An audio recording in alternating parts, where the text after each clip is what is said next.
Time travel सच या कहानी? सालों सालों से लोग टाइम ट्रैवल के बारे में सोचते आ रहे हैं। सोचो, एक मशीन में घुसते हो, डियल घुमाते हो और पुफ, किसी और जमाने में पहुंच गए।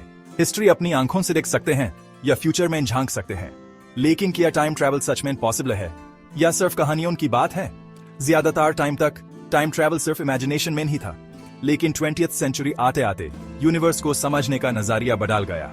एल्बर्ट आइंस्टाइन, एक ब्रिलियंट फिजिसिस्ट, ने अपनी रिलेटिविटी थ्योरी दी और टाइम और स्पेस के बारे में सब कुछ बदल दिया।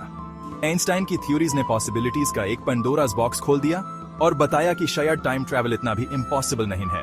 क्या हम यूनिवर्स की सीक्रेट्स अनलॉक कर सकते हैं और टाइम को अपने इशारे पे नचवा सकते हैं? चलो टाइम ट्रैवल के साइंस को समझते हैं और आगे क्या क्या हो सकता है ये एक्सप्लोर करते हैं।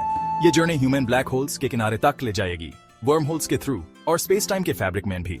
टाइम ट्रैवल की ये एक्सप्लोरेशन एकदम एक्साइटिंग होने वाली है। टाइम ट्रैवल को समझने के लिए पहले यह समझना होगा कि टाइम कैसे काम करता है।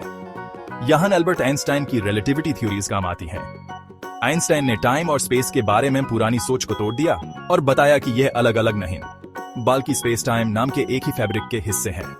इमेजिन करो, स्पेस टाइम एक बड़ा सा फ्लेक्सिबल शीट है। हैवी ऑब्जेक्ट्स जैसे स्टार्स और प्लैनेट्स इस शीट में गड्ढे बना देते हैं, जैसे ट्रम्पोलिन पे बॉलिंग बॉल्स। स्पेस टाइम की इस वार्पिंग को हम ग्रेविटी कहते हैं। आइंस्टाइन की थ्योरीज की एक सरप्राइजिंग बात यह है कि टाइम फिक्स नहीं है, यह हर जगह सेम स्पीड से नहीं चलता। टाइम रिलेटिव है, मतलब ग्रेविटी और स्पीड जैसी चीजों से इस पे असर पड़ता है। जितनी स्ट्रॉन्ग ग्रेविटी उतना स्लो टाइम, और कोई चीज जितनी स्पीड ऑफ लाइट के पास जाती है उतना ही उसका टाइम स्लो हो जाता है, किसी स्टेशनरी ऑब्जर्वर के हिसाब से। इस फिनोमेनन को टाइम डिलेशन कहते हैं और यह एक्सपेरिमेंटली प्रूव भी हो चुका है। टाइम ट्रैवल को समझने के लिए यह इंपॉर्टेंट है। Speed of light almost 3 lakh kilometre पर सेकंड आइंस्टाइन की थ्योरीज में बहुत इंपॉर्टेंट है। यह यूनिवर्स की स्पीड लिमिट है। कोई भी चीज जिसमें मैस है इस स्पीड तक नहीं पहुंच सकती।